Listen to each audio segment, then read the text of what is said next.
और आज पूरा देश आजादी के जश्न में डूबा रहा। दिल्ली के लाल किले से लेकर पटना के गांधी मैदान तक तिरंगे के रंग में लोग सराबोर नजर आए। आजादी के जश्न के साथ ही कई बड़ी घोषणाएं भी हुई। आज हम इन्हीं घोषणाओं के मायने समझेंगे। देखिए, भारत लाल किले पर पहली बार वंदे मातरम गूंज रहा।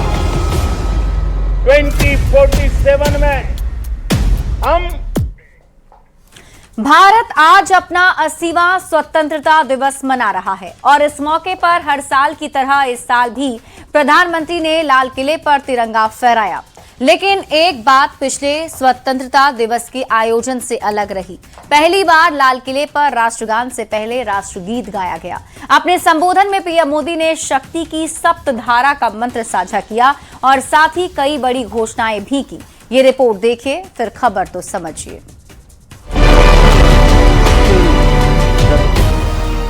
लाल किले पर पहली बार वंदे मातरम गूंज रहा। 2047 में हम विकसित भारत बना के रहेंगे। उत्तर हो, दक्षिण हो, पूर्व हो, पश्चिम हो, हर किसी ने पिछले 12 साल में देश को नई ऊंचाइयों पर ले जाने में हर प्रकार से प्रयास किया। डिजिटल ट्रांजैक्शन 100 गुना बढ़े कि 2036 में जो ओलंपिक होगा, हम चाहते हैं कि वो भारत में हो। आने वाले एक वर्ष में 1 करोड़ युवाओं को एआई स्किल के लिए ट्रेनिंग देने का हम काम करेंगे।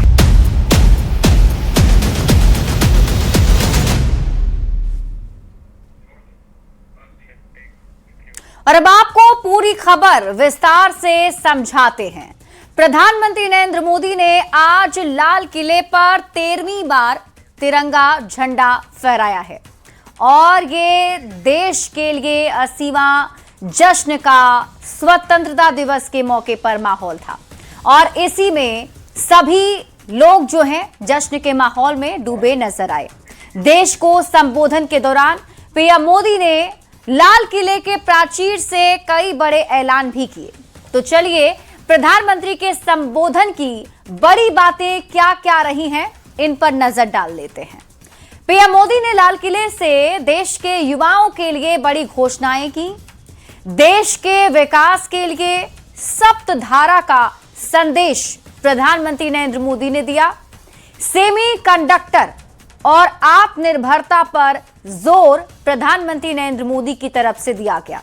इसके साथ ही 2047 तक 100 गीगावाट परमाणु ऊर्जा क्षमता का लक्ष्य भी प्रधानमंत्री मोदी ने निर्धारित किया।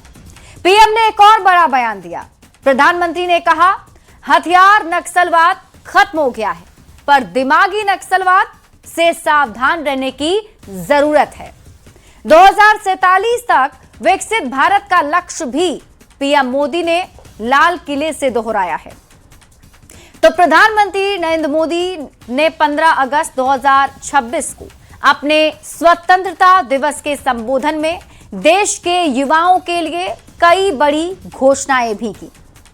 प्रधानमंत्री नरेंद्र मोदी ने कहा कि आगामी 1 साल के भीतर देश के 1 करोड़ युवाओं को एआई यानी आर्टिफिशियल इंटेलिजेंस की निःशुल्क ट्रेनिंग, फ्री में ट्रेनिंग दी जाएगी। साथ ही गरीब और मध्यम वर्ग के युवाओं का आर्थिक बोझ कम करने के लिए विभिन्न प्रतियोगी परीक्षाओं की तैयारी के लिए एक राष्ट्रव्यापी फ्री ऑनलाइन कोचिंग नेटवर्क शुरू किया जाएगा।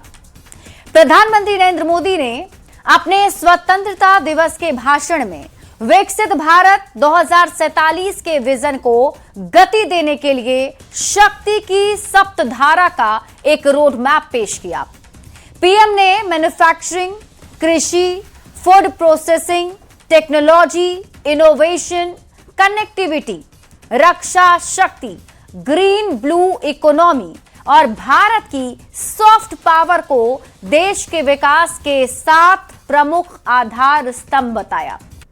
प्रधानमंत्री नरेंद्र मोदी ने देश को संबोधित करते हुए सेमीकंडक्टर और तकनीकी आत्मनिर्भरता को विकसित भारत की ओर एक बड़ा राजमार्ग बताया।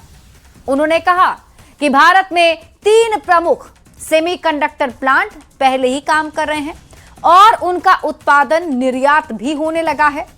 आने वाले 7 से 8 वर्षों में 5 से 8 नए प्लांट शुरू होने की उम्मीद है। और सेमीकंडक्टर का मतलब केवल चिप बनाने से नहीं, बल्कि एआई, मोबाइल और कंप्यूटर, ऑटोमोबाइल, रक्षा प्रणाली, ड्रोन, टेलीकॉम, इलेक्ट्रॉनिक्स के क्षेत्र में देश को आत्मनिर्भर बनाने से है। पीएम मोदी ने बताया कि भारत सरकार ने वर्ष 2047 तक देश की परमाणु ऊर्जा क्षमता को मौजूदा लगभग 8.8 गीगावाट से बढ़ाकर 100 गीगावाट यानी 1 लाख मेगावाट तक पहुंचाने का महत्वाकांक्षी लक्ष्य भी निर्धारित किया है। और आने वाले दशकों में एआई डेटा सेंटर्स, उद्योग बढ़ेंगे। विकास की गाड़ी दौड़ाने के लिए बहुत ज्यादा बिजली चाहिए होगी और इस योजना का मुख्य उद्देश्य आर्टिफिशियल इंटेलिजेंस यानी एआई डेटा सेंटर, सेमीकंडक्टर निर्माण और भारी उद्योगों की भविष्य में बढ़ने वाली भारी बिजली मांग को पूरा करना और देश को ऊर्जा के क्षेत्र में आत्मनिर्भर बनाना है। पीएम मोदी ने यह दावा किया कि हथियारी नक्सलवाद खत्म हो गया है देश से, लेकिन दिमागी नक्सलवाद यानी दिमागी नक्सल से वैचारिक खतरे की चेतावनी प्रधानमंत्री नरेंद्र मोदी ने जरूर दी। सुरक्षा अभियान से हथियारबंद चुनौती कम हुई, उग्र विचारधारा, अलगाववादी सोच को भी चुनौती देना जरूरी है, पीएम मोदी ने ये बातें कही। इसके साथ ही पीएम मोदी ने 2047 तक विकसित भारत का लक्ष्य भी लोगों को फिर से याद दिलाया। 2047 में आजादी के 100 साल पूरे होंगे। आजादी की शताब्दी तक भारत को विकसित राष्ट्र बनाने का लक्ष्य है, ऐतिहासिक मील का पत्थर है और इस विजन का उद्देश्य आर्थिक प्रगति, सामाजिक कल्याण, आधुनिक बुनियादी ढांचे और सुशासन के माध्यम से देश को आत्मनिर्भर बनाना है। तो प्रधानमंत्री नरेंद्र मोदी का आज का यह भाषण ना सिर्फ एक संबोधन था, बल्कि विकास के जो काम किए जा रहे हैं उसका उल्लेख भी था। बढ़ते हैं आगे और बात अगली खबर की। मुख्यमंत्री सम्राट चौधरी ने आज पहली बार बतौर मुख्यमंत्री गांधी मैदान में तिरंगा फहराया और इस मौके पर सीएम सम्राट चौधरी ने मंच से कई बड़े ऐलान भी किए। खासकर युवाओं और छात्रों को ध्यान में रखकर बड़ी घोषणा की गई है।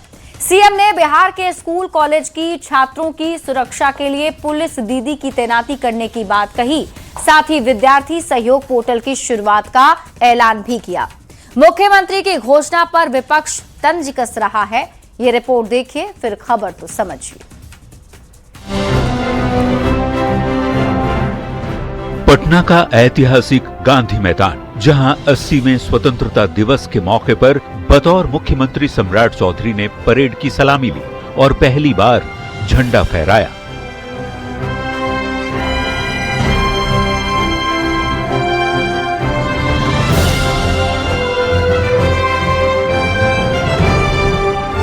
अपने संबोधन में मुख्यमंत्री ने बिहार के विकास और जन सेवा को लेकर सरकार की प्राथमिकताओं का विस्तार से जिक्र किया। इसके साथ ही सेवा, संकल्प और समर्पण की भावना के साथ आगे बढ़ने का प्रण भी दोहराया। मुख्यमंत्री के भाषण का फोकस मुख्य तौर पर युवाओं और छात्रों पर ही रहा। सीएम ने दावा किया कि सरकार महिलाओं के लिए लगातार काम कर रही है।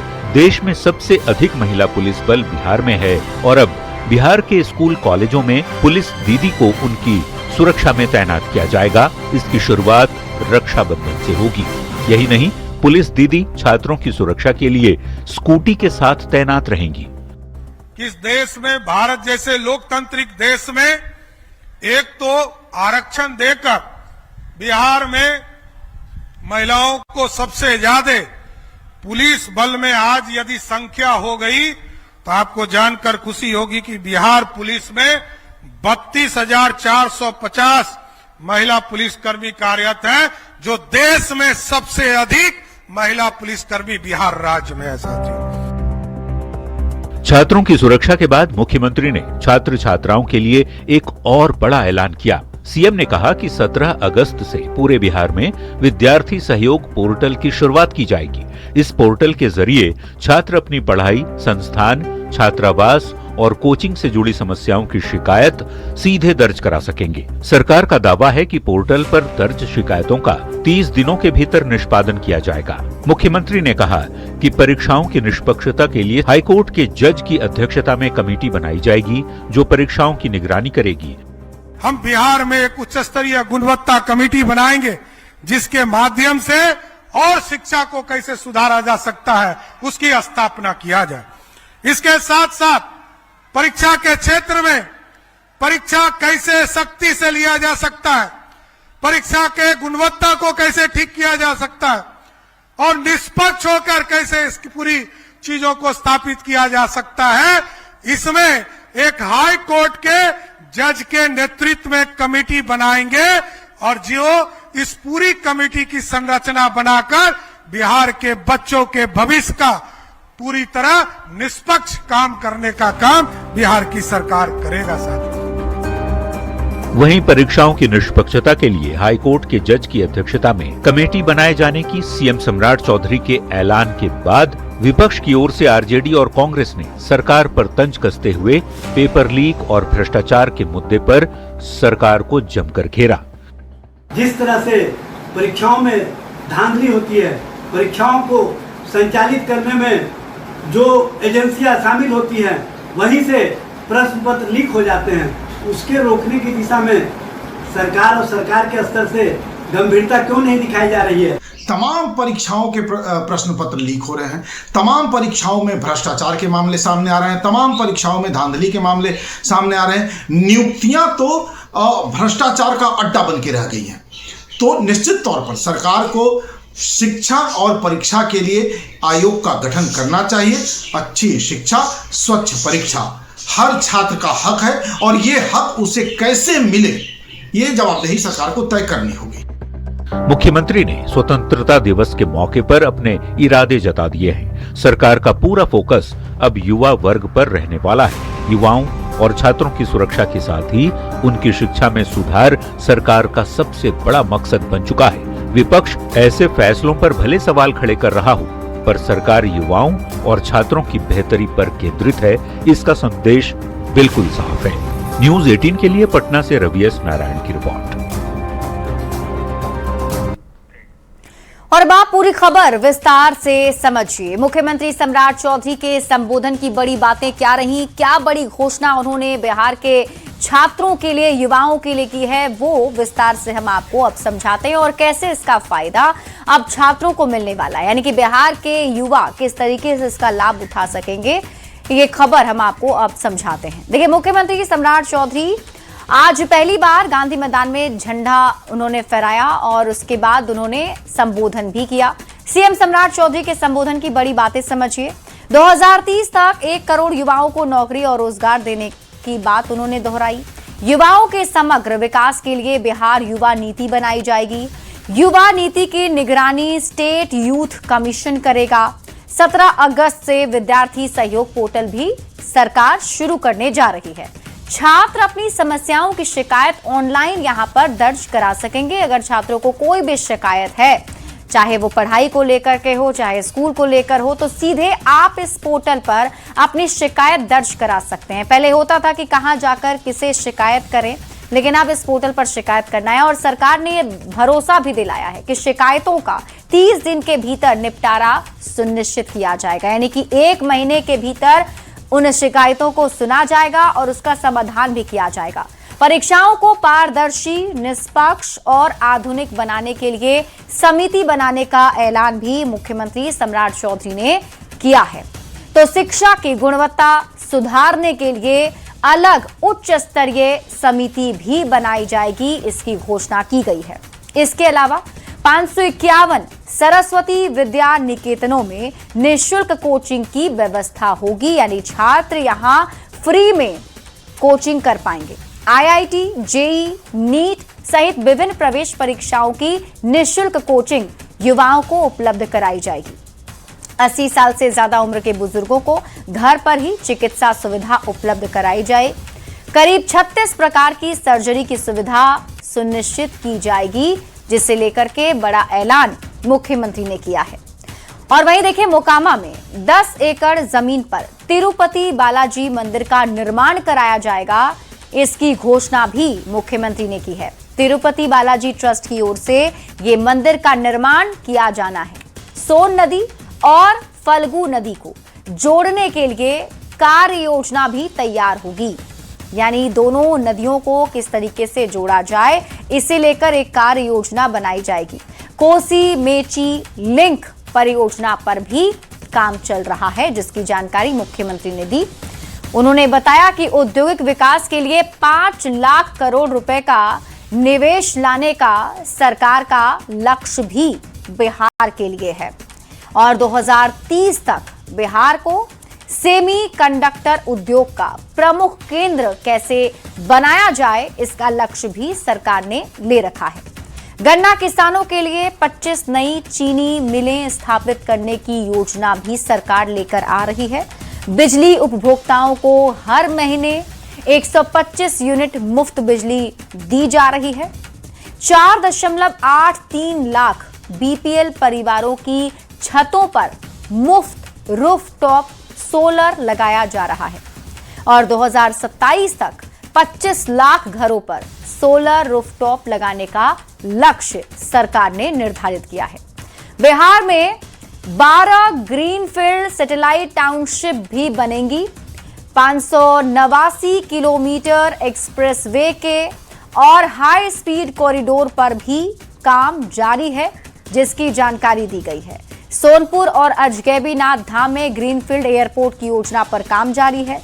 211 प्रखंडों में डिग्री कॉलेज शुरू किए गए हैं और आम लोगों की शिकायतों के निपटारे के लिए 30 दिनों की समय सीमा भी तय कर दी गई है।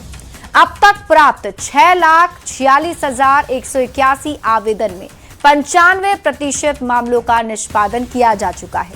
महिलाओं की सुरक्षा के लिए पुलिस दीदी को स्कूटी मिलेगी। स्कूल, कॉलेज और सार्वजनिक स्थलों के आसपास पुलिस दीदी की तैनाती की जाएगी।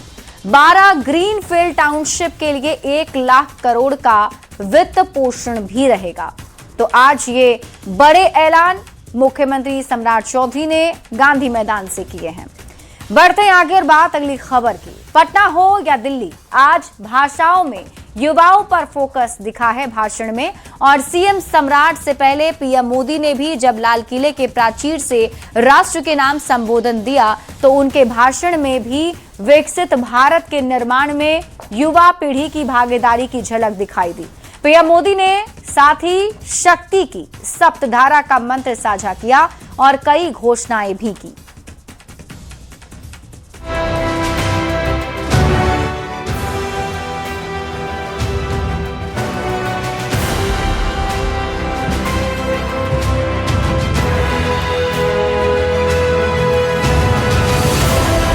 आज हिंदुस्तान देशभक्ति के रंग में सराबोर है।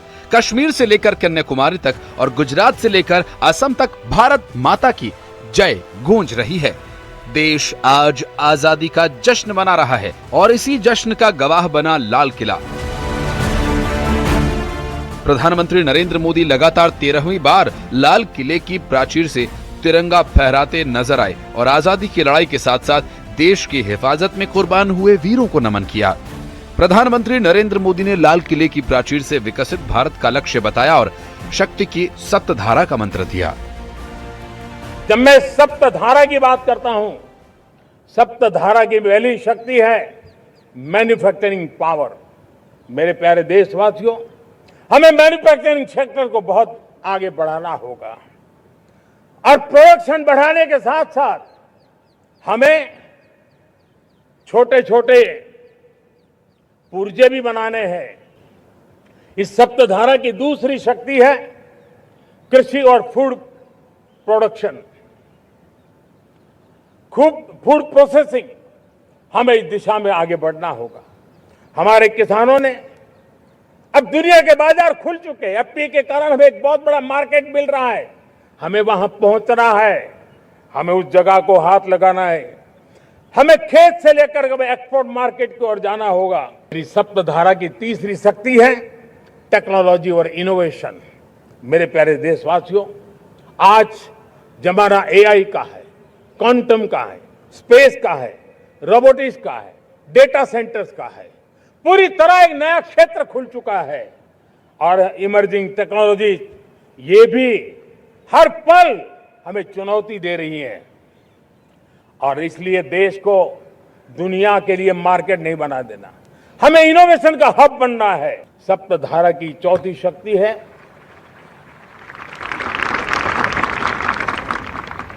गति शक्ति। यह गति शक्ति देश के अंदर सीमलेस फास्ट कनेक्टिविटी पर हमें बल देना होगा।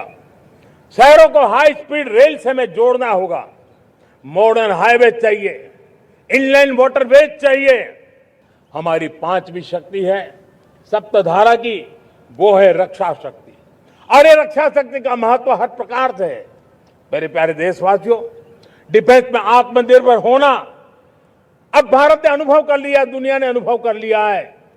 हमारी सप्तधारा की छठी शक्ति है ग्रीन इकोनॉमी, ब्लू इकोनॉमी, जो ग्रीन जॉब को भी जन्म देती है। हमें green hydrogen, renewable energy, energy storage, green mobility, green manufacturing in global scale. Bharat सप्तधारा की जब बात करके लेकर चला है तब हमारी सातवीं धारा है और दुनिया के लिए इसका अपना भी एक महत्व है और वो है भारत का सॉफ्ट पावर। भारत के सॉफ्ट पावर की ताकत है। आज योग ने पूरी दुनिया को भारत के साथ जोड़ के रखा हुआ है। योग दुनिया के लिए एक ऊर्जा बनता जा रहा है, भारत के लिए विश्वास का बड़ा कारण बनता जा रहा है। जिस भारत के पास आस्था के केंद्र हो, जिस भारत के पास आयुर्वेद हो, जिस प्रकार से भारत के पास होलिस्टिक हेल्थ केयर की व्यवस्था हो। और इसी के साथ इस बुलेटिन में अभी के लिए बस इतना ही। आप देखते रहिए न्यूज़ 18 बिहार झारखंड।